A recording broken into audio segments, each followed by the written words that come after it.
After ko pong maghatid sa anak ko pong bunso kanina sa school, no, I think alam niyo naman po yan. May nakita po kami ni Mrs. na parang gotohan, lugawan sa kanto. No? So, we tried it out. Well, of course, hindi ako kumain ng lugaw or ng goto, no? Kasi that's rice or minsan malagkit na rice pa. So, ang kinain ko sotanghon, yung glass noodles po, no?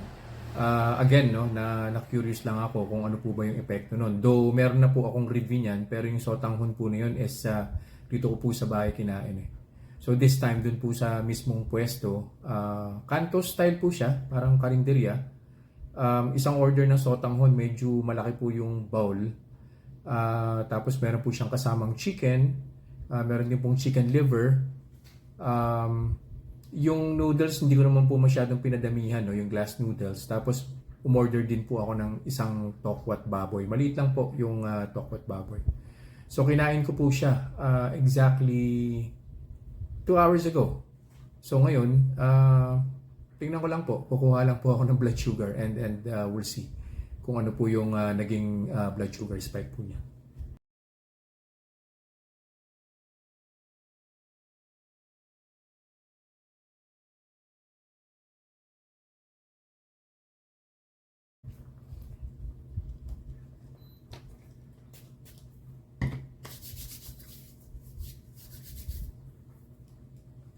So 2 hours po ita. Wala rin pong baseline. Hindi rin po ako nakakuha ng baseline kanina.